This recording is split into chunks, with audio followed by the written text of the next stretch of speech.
Okay. Okay. Hello, everyone, and good evening wherever you are. It's late afternoon here in Montana, where I'm broadcasting from. Thank you for joining our webinar today entitled Benefits of Adding Care Management to Your Practice. And I'm joined here with Shanna. Oh, there we go. Hi, Shanna. You want to unmute yourself? Hi. Yep. Hi, everyone. I'm Shanna Huber, the co-founder of the Life Care Management Institute and co-author of the Life Care Management Handbook with Jennifer Crowley. Oh, look, our names are switched. I'm Shanna. She's Jennifer. We just wanted to make things a little bit interesting, didn't we? Just keeping everyone awake this evening. Yeah, making sure you're paying attention. Pretty funny. A nice catch on that. So I think Shanna is just actually used to me being, because of the alphabetized situation, my name's always first. So she finally wanted to just be me for a day, I guess. Not really. Yep. So thank you for joining us. What we wanted to start off with is just a definition of life care management. For those of you that are not familiar of the role of the care manager, the Life Care Management Institute, we designed this definition just to help kind of more concisely educate people on what the role is. So by definition, from the Life Care Management Handbook, life care management is a field of practice utilizing education and experienced professionals specializing in assessment and care planning, connecting to vital services and resources, coordinating care through collaboration, managing care and providing professional oversight, and helping to resolve issues to achieve optimal health regardless of age or ability. So what exactly is the role of the life care manager? So the life care manager utilizes a holistic client-centered approach to assist individuals and families to achieve optimal well-being regardless of age, illness, or disability. Historically, care managers are known as geriatric care managers or an elder care manager, or in today's language, aging life care professional or aging expert, long-term care planning specialist. So really there's no limit on possibilities for helping others. And what I mean by that is we know that a good majority of our clients that we serve are older adults. We also know that there's a significant opportunity that presents itself with a number of individuals with disability at younger ages. I myself are in practice and I have many clients in my 30s today. I've taken care of a number of individuals in the care management role throughout the years that are not yet reached older adulthood, or the 55 and older is 60 and older. But we know there's a lot of potential for growth in this industry just because of the exponential rise in the number of individuals living a prolonged life expectancy. And of course, we're going to go back to that baby boomer cohort that we're all very familiar with, is causing or creating a rise in demand for opportunities for professionals to get involved with being a care manager and offering value to the community level.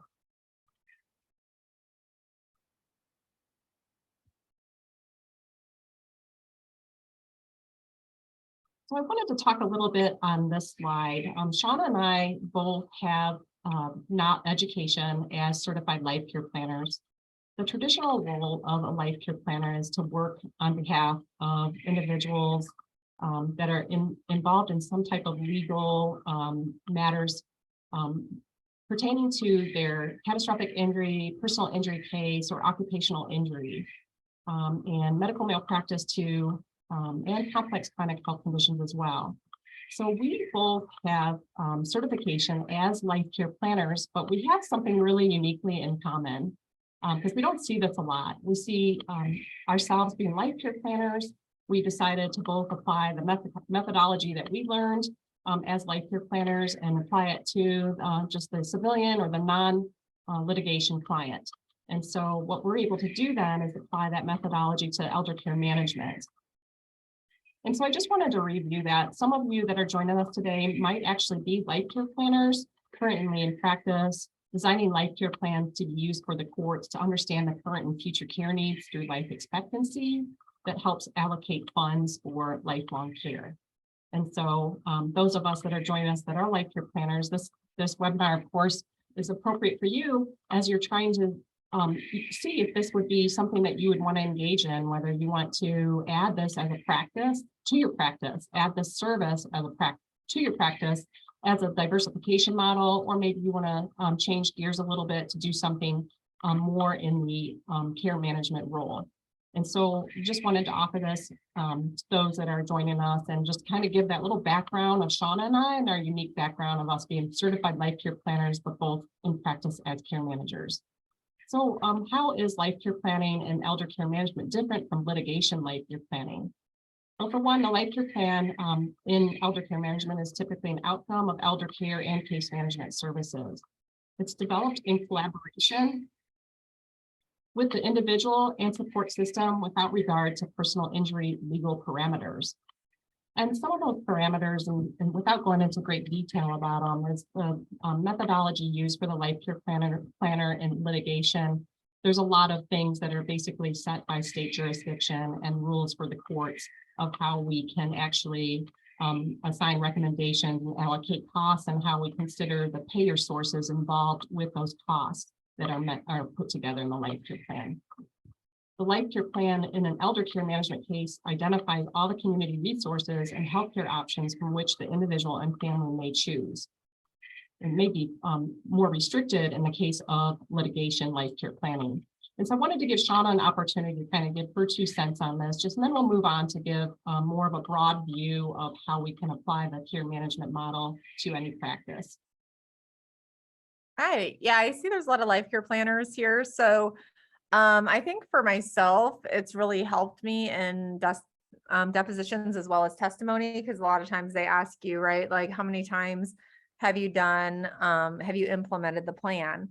So the majority of my practice is life care management, and then I have the life care planning expert witness work.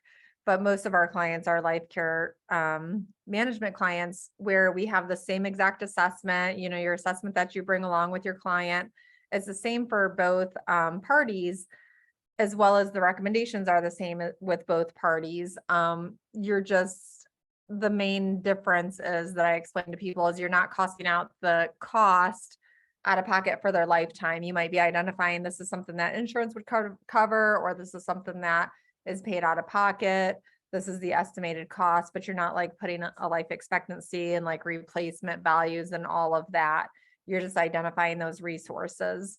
So I think it's really good to do both, because with life care management, like Jennifer said, you're mostly serving older adults, but you do serve people of all ages. Our youngest one was in their young 20s. I don't remember the exact age, but they were in their young 20s. So being able to identify resources, put them in a plan of care, and then carry out those recommendations and modify them as needed is really good to both as an expert witness standpoint, as well as fine tuning those resources and seeing how the outcomes are. Thank you for that. So who do life care managers work with? Life care managers work with older adults and their families, which we already spoke about, individuals with special needs, individuals with mental disorders, mental health conditions, individuals with chronic health conditions, and professionals in the community. And as we go through this presentation, we'll talk a little bit about what that looks like as we help bring value to other professionals in the community and how they provide services to their clients.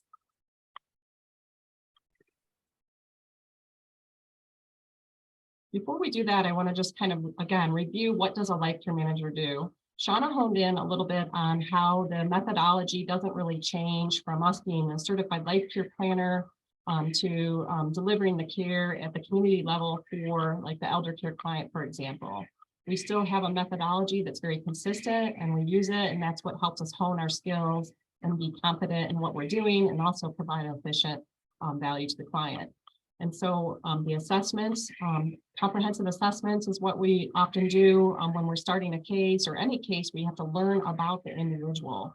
We have to take in a considerable amount of data, collect that, and then make sense of it. We also create care plans.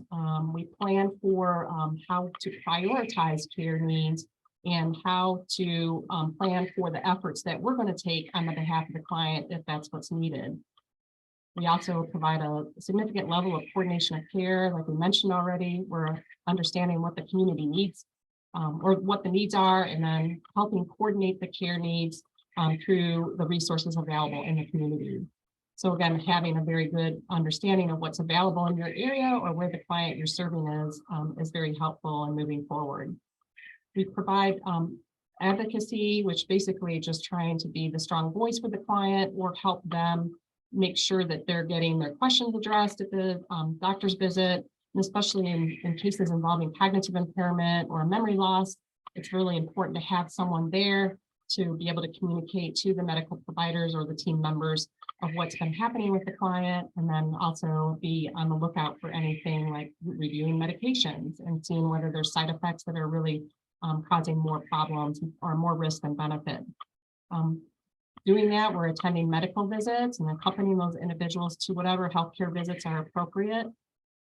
Again, this is all designed on a person family-centered plan of care that we develop from the get-go after we get to know them and prioritize and then understand what our role specifically is to help meet that specific individual's needs. We do a lot of communication with and support of families and loved ones. And we do that through, whatever means is necessary as far as communicating with them on a weekly basis, or is it a daily basis, or is it just after doctor's appointments? I know myself, I use my Juna software and it lets me communicate with family in real time. So they're able to get an update on their email that says an update has been posted by Jennifer Crowley. And then they're able to log into my care management portal that's unique to my business. And they're able to see that specific message and reply to me. I tell you what, it gives a huge peace of mind for families to know that the boots are on the ground and that we're paying attention.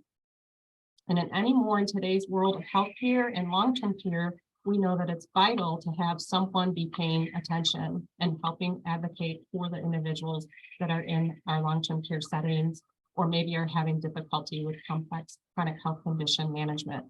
So we use our healthcare background and most care managers have a healthcare background such as nursing, social work, rehab, counseling, and the healthcare background that we have helps us to solve issues in the home and in the care facilities, such as dealing with medication issues. Oftentimes we find that there's individuals with a very long medication list and no one's really taking the time to review those and see if there's duplicative side effects or adverse reactions or interactions going on. So again, just being able to provide that fine level of detail on helping someone manage their health conditions. We can also kind of bridge the gap between communication, provide a lot of education on a certain health condition or evidence-based practice, standards of care, and honing in on the treatment plan as designed by the healthcare team. And then, of course, be managing and identifying the support services. I don't know, Shanna, if you want to add a little bit more onto this before we move on. No, I think you did a really good job. I think just, with life care planning that a lot of you guys do, if you think of your grids, those are your recommendations, right? So I think the biggest thing is just prioritizing them because you can't do everything at once. So being able to prioritize them, what do you do first, second, third? And then when you can see like our learn, create, manage, when you're managing the care and implementing it, sometimes those recommendations do change a little bit, or people will refuse them at first. And then you come back like, well, why aren't our goals being met? Well, you didn't implement these recommendations and coming back to it. So it's just a process. But I think if you go into life care management from life care planning background, you're going to find it's super easy and kind of fun also to implement your plan and get to see the outcomes, because as life care planners, we don't always get to see the outcomes. We write up our recommendations, hope that they get to the client and hope that they can implement them, or that, we wrote in care management or case management to implement them. So I think it's a lot, for myself anyways, it's a lot more rewarding to see good outcomes, and you kind of go into people and you see them a mess and you get to kind of fix things. And implement things and put things in place and see a really good outcome and really benefit people's lives in a big way. Yeah, absolutely. Just the relationships that we can develop with our clients and just being there for them. And that goes really a long way. People really are getting cared for by a care manager in a way that they want to be cared for, which is really just being validated and supported and having someone really pay attention to those, all those determinants of health that really make a difference.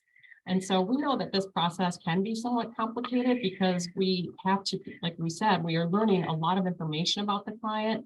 We're using a holistic framework for how we assist them and how we learn about them and how we care plan and manage their care going forward. And so it can be kind of complicated and it can take a lot of time. So what we came up with at the Life Care Management Institute is our own simple process, which is a methodology that can be applied to any client, regardless of the extent of time that you're involved with the client. We know a lot of care managers are involved for many years. I have clients now in my third, fourth year. I have actually a few in my sixth year. It's been really amazing to see how we can assist that individual through their journey. But let's zone in a little bit on this simple methodology that we have created to really help the professional hone in on the methodology and use this consistent approach.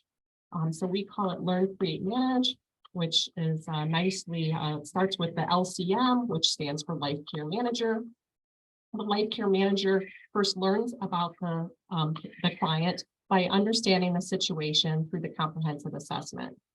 So be mindful too that all of these have multiple steps within them, and it's also a dynamic process. So we know that it just doesn't end by creating the care plan or into the management phase. We know that we're always learning and reevaluating and collecting new information to then see whether we need to tweak the care plan or whether we need to move on from some items of the care plan or resolve them. And then also the management ongoing. So we teach a lot of steps within all of these phases of this methodology. Right now, for the purpose of our time today, I'm just going to hit on the method itself, and which we already talked about. The learn phase, the create phase is where we develop a plan of care with recommendations.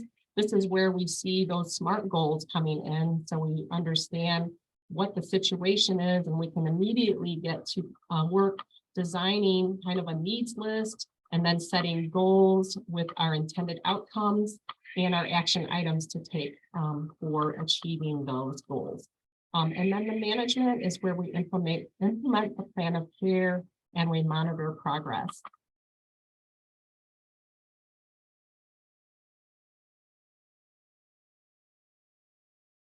So we're going to go ahead and give you just a few case examples. And Shanna, do you want to go ahead and start by sharing some of your case examples that you have? Sure. So I'll just kind of go in this in general and then give you like an example of an actual client. So a typical example is family seeking advice for their parent. So our typical clients are the baby boomers in their 60s who are seeking care for their parents in their like late 70s or 80s. And they're like, oh, mom is taking care of dad. But now mom is declining, or dad has a lot of work and it's stressing mom, or we don't know if they're safe at home. They don't want us to butt in, but things are going really bad and they're calling us all the time. We don't know what to do. And so they call us typically in a crisis situation. It's always best to like plan in advance or like proactive, but most people don't do that. So I'm thinking of one of my first cases actually, where the son called me because his mom lived alone in a home. She was starting to have some cognitive decline. She was diagnosed with dementia. It wasn't Alzheimer's, it was just dementia. And she would repeat herself over and over. So the first time I met them, she just kept repeating herself, like, oh, hi, would you like some tea? 5 minutes later, would you like some tea? Can I get you some tea? And, oh, have you met my son? And she said that like 10 times, like, have you met my son? He's wonderful. She was a sweet old lady and definitely was not safe to be at home alone, but wasn't to the point where she needed a facility. And then, assessing just every situation. We determined she was safe to be at home as long as she had caregivers in the home, as well as she was forgetting medication, which was causing even more confusion, because when you take your medication wrong, it can cause other cognitive issues, as most of you guys know. So we put in place like a medication dispensing machine, brought in caregivers, increased lighting on the outside of her home for improved safety, recommended a driving evaluation because she was still driving at that point. So just had a slew of recommendations, and we would attend doctor's visits, communicate with the family because they all lived at a distance, communicated with the family what the doctor said, as well as communicated with the doctor what was going on in the home, and as far as medications or falls, or we did some therapy and got her doctor to recommend physical therapy for strength training because she was having some weakness. So just putting all those plans in place, we were able to keep her in her home when they were thinking about a facility. We had her for 6 years, and she eventually went in, like the last year that we had her, went into an assisted living facility, and then just started to decline after that. But that's just a good example. I see a lot of people go into facilities and they start to decline because it's not their home environment. Their friends aren't around, this was their home, that her kids grew up in that home and such. So it felt good to keep her in her home for that long with supportive services. It wasn't outrageously expensive once you don't just bring in caregivers, because if you call a home care agency, that's what they want to do, is just bring in caregivers and everything is solved. But also looking at all those other little mini things like spirituality.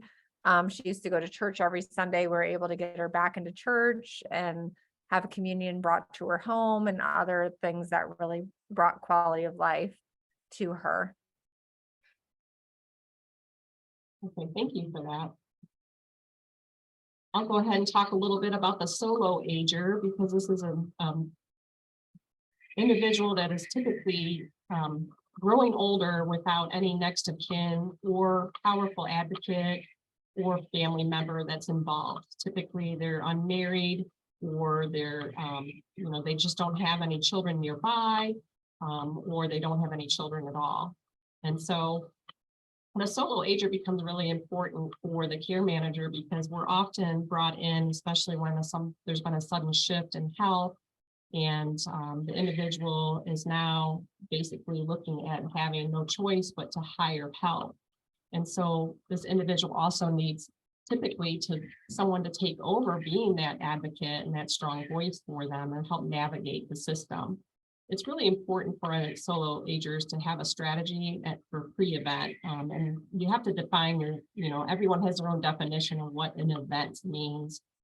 Strategy pre-event is so powerful because solo agers are more likely than not to need to pay for services. Again, so they have to have at least some knowledge about how to be strategic, not only for their finances, but to understand that their choices, such as where they're going to live or grow old or age in place, will have to be kind of strategic as well, to be rich with sources or resources in their community that is more pro-aging, or at least have access to healthcare and other supports that might be more necessary than not when you don't have that village structure in place. And Shanna, do you want to talk a little bit about the special needs adult child and how that might be a typical case where a care manager might come in as well? Yeah, so even as you guys do life care plans, you come across children with special needs. So I'm thinking of a particular case that we had. This was my young adult in their 20s. And the mom was caring for her adult child who actually had a birth injury. And it ended up the guardian reached out to me because he's like, she has this money, a lot of money in a trust, and it's just been sitting there for 15 years or whatever. And we don't know what could help her with it. We don't want it to just keep sitting here, but we don't want to needlessly spend it. So what do they need? So we went out, did an assessment. This was someone that did not have a life care plan, just had a settlement. So it ended up, she loved to go outside, but could only go outside to the patio level and not out into the lawn or any further than that due to mobility issues. So being able to let her go down, and we created like a little walkway to like an outside area that she could spend more time outside that she loved, as well as they had carpet in the home. So putting in, hardwood flooring or the laminate flooring for easier mobility, revamping the bathroom because they had a hard time. She wasn't bathing very often because it was hard for her to get in and out of the regular tub. So revamping the bathroom so that it was a walk-in shower. And then she loved to help with laundry, but the laundry was in the basement. She had a hard time getting there. So moving the washer and dryer upstairs, something that she liked to do. And then she could participate in that activity, as well as like the mom was the primary caregiver. And even though the mom knew about day programs, mom was very hesitant. And, we've all met the moms. They can be protective because they've protected their child for years and years about just sending them off to an adult day program.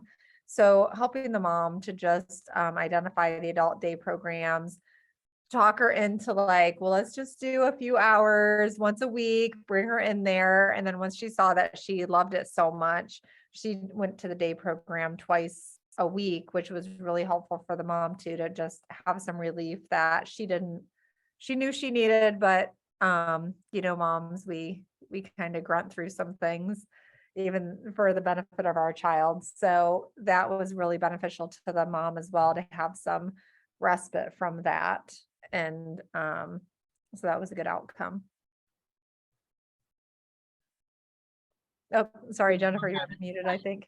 Yep, it is amazing how we use a holistic perspective when we're engaging with our clients, but our type of care or support that we can deliver is really quite holistic and comprehensive as well. It's just kind of a matter of optimizing well-being, helping them stay kind of status quo is what we like, out of trouble from having aggravation and further decline.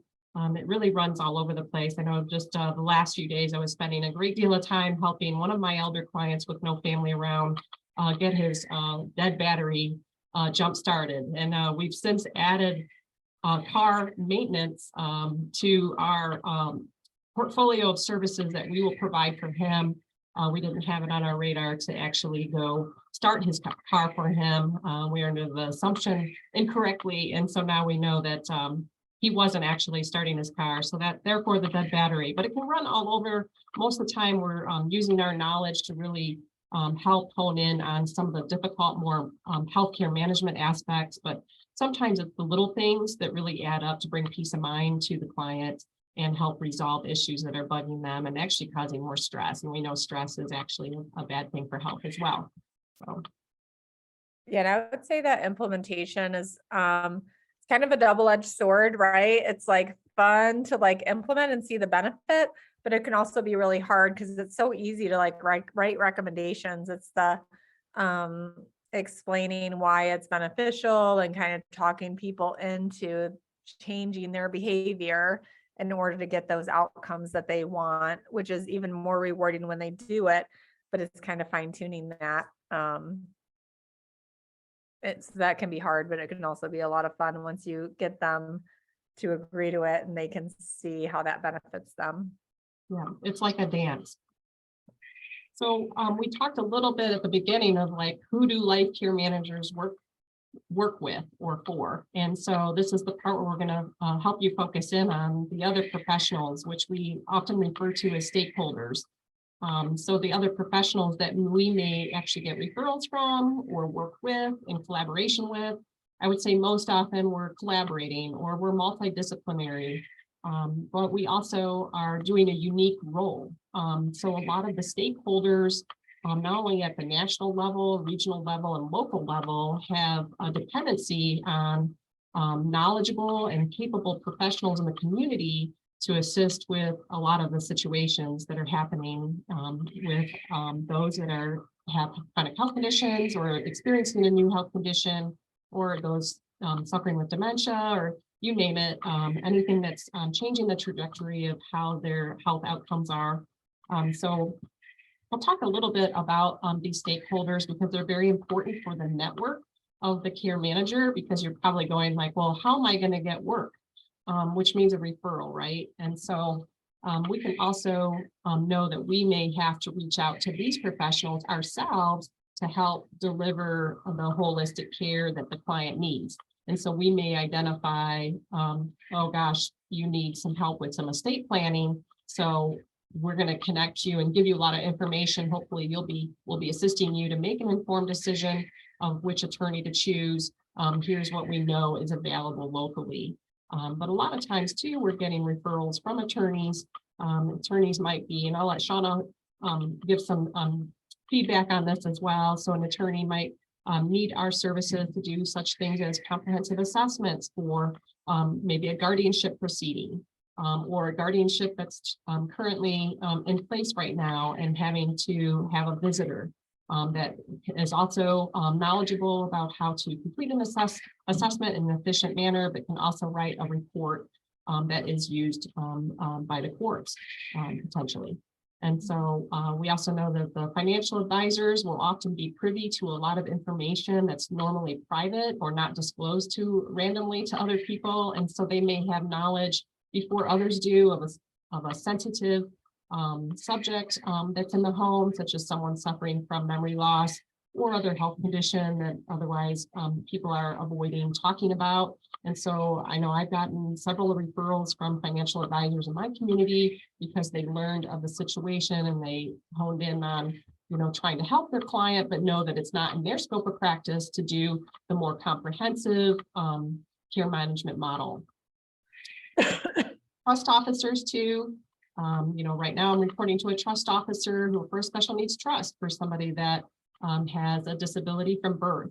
And so trust officer needs someone often to understand what the needs are and to help kind of manage that case. Again, to kind of help with the financial sustainability of someone's situation and understand kind of what the medical needs are and what's medically necessary and what's going to be recommended for that person's well-being.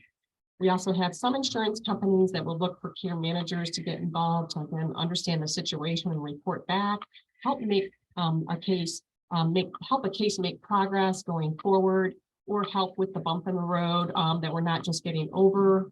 And so we also have medical providers that can use care managers in the community to help fulfill the needs.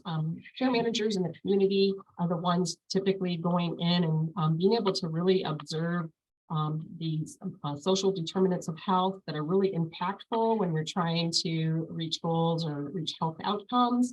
Some of the things that otherwise modern healthcare doesn't really take into weight heavily. Obviously we're starting to pay more attention to the social determinants of health and knowing how impactful those can be. And those are things like just the socioeconomic status, education status, and then, the other things are the domains of knowledge that the care manager enters into, which is involving like family structure, housing, legal issues, and more.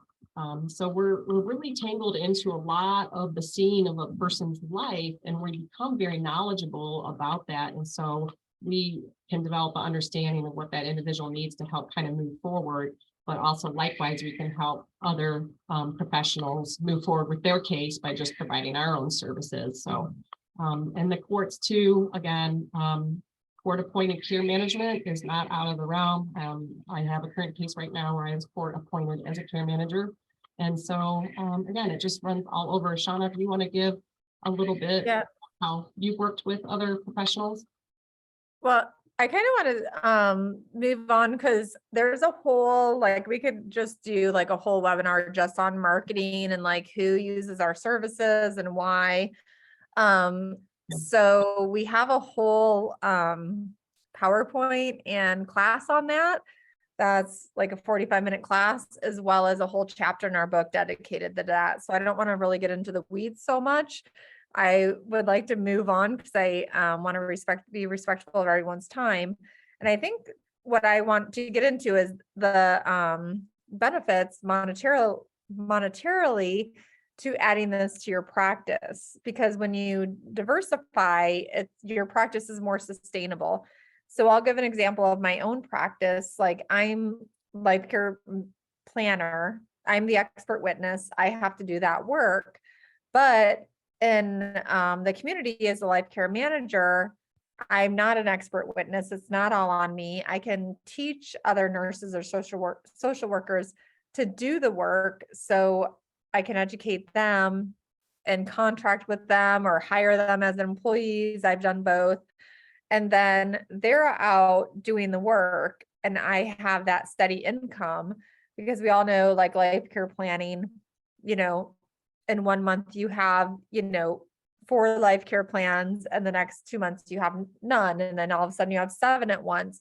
So it can be up and down. Whereas the life care management, you might have, like, we had a new case and they were just a mess. So we spent like 20 hours every single week kind of getting things in place. And then you kind of back off as you put other services in place. They're more independent. But then a lot of your clients are ongoing, where you're visiting them once a month or every other week or whatever. So it's that steady income where you have your clients that you're just visiting regularly, and you kind of have that base income. So even though you don't have any other life care planning clients coming in, you have employees and you're working as a life care manager, and it's not taking up too much more of your time, because you're really just managing and invoicing, but you're getting the benefit of that more steady income. So that, at the first of the year, because we all get busy at the end of the year, they want to push things through the court or whatever happens. The beginning of the year, when it's slow in life care planning, that's actually when it's really busy in life care management, because families saw their loved ones during the holidays. They're like, oh my gosh, they're a mess. We need a lot of help. We don't want to bug mom and dad during Christmas time. We'll just wait till the beginning of the year. And that's when that picks up. So being able to have a more steady income, hire staff, not have to worry if they're certified life care planners or showing up for deposition or whatever the case may be. It's more community based. You can teach people to do that, and you can have that residual income. So this is what Shanna was just talking about, just the ability to hire staff to do the work, it's, and different than expert work. How about I move on, since you just explained this one? We can talk real briefly about contractors or employees too. I know not everyone wants to really have employees. And so it'll really depend on your state. I, in particular, I have about 3 nurses that are independent contractors. And so I don't have employees, and it just works out for me as a solo practitioner, if that's how I work. But it just depends again on what you're looking for, as far as like the breadth of your, of your business. Like if you want to be big and if you want to be small. And so anyway, it just offers flexibility, like Shanna said. We know there's a growing need for, I'm sorry, go ahead. I was just going to say, I see some questions coming in. We're wrapping things up. So write in your questions, and then after our webinar, we'll answer the questions that are posted. So go ahead and post those, and we'll be wrapping things up, and we'll answer those as well. We just have a few more slides, this one and one more, and then we'll go ahead and get to questions. So why are we talking to you about this? Because we know that there's a growing need of care managers. The older adult cohort is growing, the exponential rise again in the aging population, and those of younger ages that are living with disability or injury or surviving injury and complex chronic health conditions. So we know by the year 2030, we're going to have a large older adult population, and we're going to have a rise in demand. We also know that we are increasingly mobile. Children no longer live near parents. Families are in more need to help provide guidance through transitions or shifts in health or function impacting livelihoods. We also know that individuals with disability is growing due to advances in medicine, which 26% of all adults in the United States have some form of disability. So how to get started with care management? So first of all, you want to learn the role through training and education available. So Shanna and I actually wrote this book, and it's the Life Care Management Handbook. Hopefully you can see that okay. I'm not sure if you can. Yep. I'll post in the chat where you can get that. Okay, so we wrote that book, and then what we decided to do, and by the way, this book we believe is the most comprehensive modern resource available for healthcare professionals interested in doing care management today, only because it has the complete LCM methodology that we teach to help you hone in on your skills and really learn the role of the care manager, and also the common health conditions that you'll be experiencing with your clients you serve. But also it has a whole section on the business. So, but the coursework itself, you can find coursework for care management at different universities as well. They're usually certificate programs. And please reach out to us if you need help finding information on that. We also have online courses that have been built on the foundation and the principles of the Life Care Management Handbook. So we'd love for you to join us or follow us on LinkedIn, Facebook, and Instagram, and just stay connected. Okay, and just follow along if you want. If you're more interested, let us know what you're interested in talking about. As Shanna said, put your questions down and we're going to be done here in just a minute. And then when creating the business, again, we have a whole section on the business, and we have a course online that's a business intensive that you can learn all on your own. Do that by itself. If let's just say you don't feel like you need to know everything about the life care manager role, but you're not as convinced about creating the business side of things. So we teach how to establish the formalities, and we would encourage you to set your values and your mission statement, understand what your purpose is, what is your intention, and then also get to work networking and finding your referral base. You could then also, you see a theme here, learn, create, manage the ongoing needs of the business, and what you need to do using a consistent methodology, utilize forms, tools, and resources available to help make your business be legit, be legally sound, and stand the course of time. We have also forms, products, form templates available. So, you don't have to recreate things. We make these available because we know we were getting asked for them. And so these are forms that can be purchased, and then you can customize. But Shanna, do you have anything to add before we go to questions? No, I think that's good. Okay, so we both have our email address here.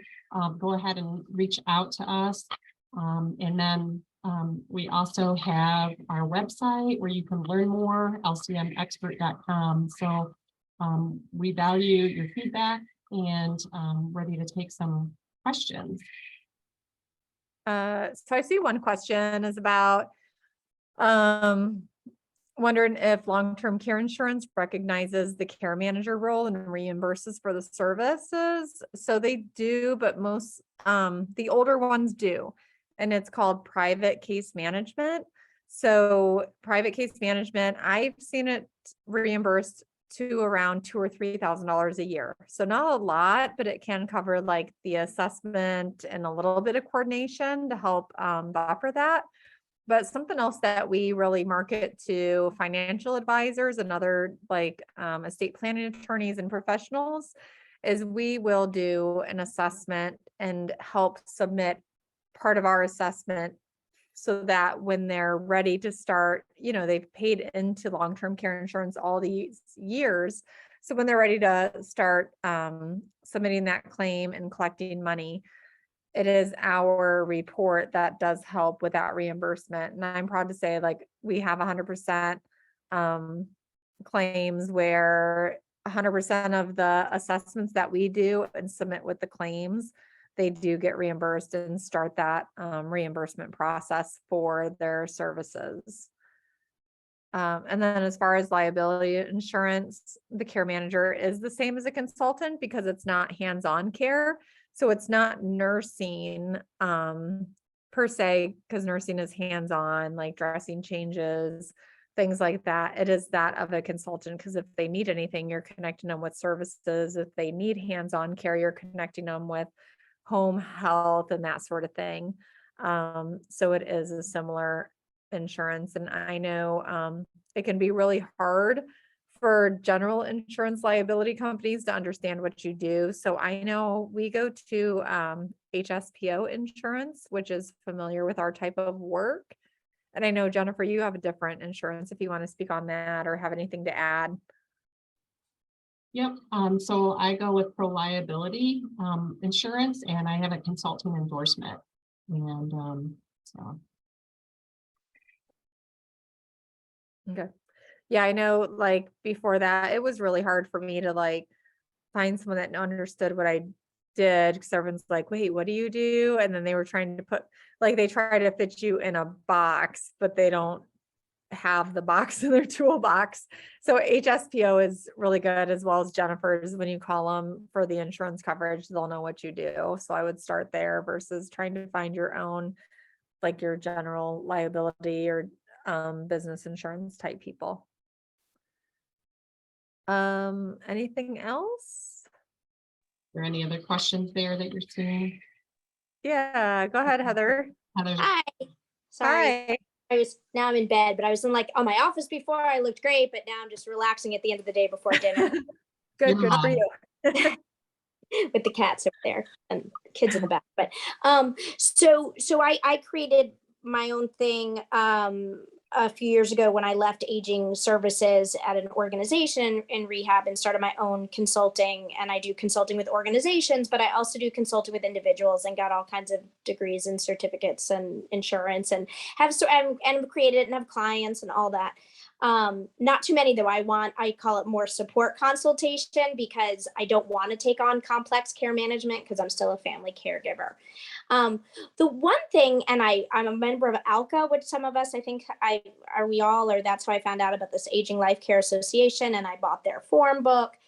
What I haven't done when I work with my clients is I give a series of recommendations, but I haven't seen a template of what an actual assessment and care plan looks like in its final form. I have all the assessment forms, but what does it look like that you hand back to people? Because I have my own list of referrals and resources because that's mostly what I do connect. But I'd be curious if you share that or if others share that. Yes. So we actually on our website, the lcmexpert.com, you can buy our templates and we do have a full assessment as well as a care plan. So the care plan has what is the problem, what is the goal, what are the barriers and recommendations. And we recommend in our book, we break them out into, I think there's 8 different categories of like safety, medical, you have your different categories that it breaks it down to. So we recommend doing that because if it's just a bunch of recommendations thrown at people, it's very overwhelming. But if you're like, safety is an issue, these are the issues we see with safety, these are our goals, and these are our recommendations to deal with that. It's a lot easier for the people to understand, as well as you can prioritize them from the first, the highest priority first and working down. So we do have those templates on our website, and if you buy them too, they're in Word, so you can like type right on them. And as far as the assessment, when you like, for us, it's different clients get different things. If we're doing an assessment for a trust officer that knows nothing about the client, we type everything out. Like, these are their doctors, this is their relatives, this is that. Otherwise, if it's like a daughter and she's like, I don't need to know all this because I just told you all of this, we just type it into our program. Like Jennifer said, we have MyJuna. You document it so that you have the information, but you don't have to double, like, make more work to give them this whole assessment because the daughter or whoever you're giving it to already knows that. They just want the recommendations. So you have to know your audience of who you're giving that to. And then Jennifer, do you have more to add? Yeah, I think, so what I end up doing, I don't give my clients the assessment at all. It's more of a work tool for us to be able to collect the data that we need and make sense of it and make sure we're hitting on all the important questions that are going to give us the full preview of what we're dealing with, right? And so when I work with my clients, what I do is I use MyJuna software. So we're able to click on the different parts of the assessment that we've entered into the software, and then it populates it into a report format. And so I'm able to give that to clients, which becomes really valuable because I usually put a binder together and then they have like a health manager. A lot of people, you know, their stuff is here and there and maybe under the refrigerator and under bed or whatever. Their healthcare information scattered about and they can't remember whether it was 5 years ago or 20. You know, I don't know, I'm generalizing, but let's be real. I don't either. Like, I think that was last year, but I was like, no, that was 4 years ago. Okay. It feels like 2018 was just yesterday. When you start to look at it, you're like, 18 was actually quite a while ago.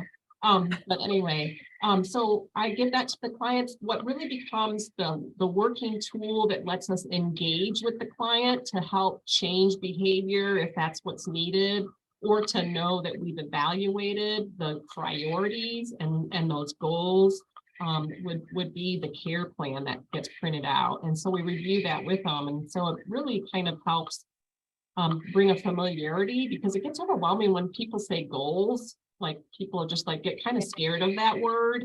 And so sometimes if you lay it out, like, our goal is to have no falls, for example, you know, and then, you know, you'd have to kind of come up with the recommendations and the action items that might be needed. Or maybe it's legal documents need to be done, like proxy decision making. We know that we interact with a lot of clients, or we are the individual that's presenting to them, like in the home, or again, using that holistic framework to engage with them. And we're the ones finding out all these little details that aren't quite connected yet, or, you know, the stepping stones they need to take to be fully repaired for their aging roadmap. A lot of times people don't have their power of attorney done. So a lot of times we know that we can make a huge impact by just getting that done. And so that alone can be brought down to just a very fine detail that we're gonna get the power of attorney for healthcare done. And so that becomes a working tool that goes to the client, and that becomes a communication trigger then at each follow-up, or whoever often, you know, it really depends on the individual that you're serving. We call them clients. And so are we reviewing the care plan every time? No.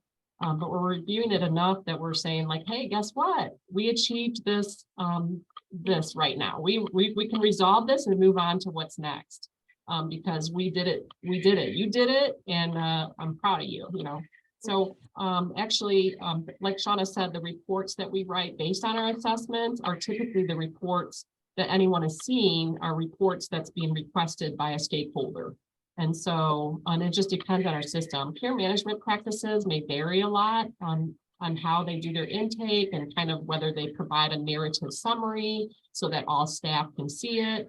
I use the software that has all the important details of what is needed, like diagnoses, hospitalizations, injuries, medications, billing information, who's their healthcare team, who, you know, and so that can be printed out and just left with the clients. They're like, oh yeah, this is me, you know, and they're like, I like having it all in one place, you know. And so, but we that's helpful. I just started with Care Tree. I'm experiencing with Care Tree.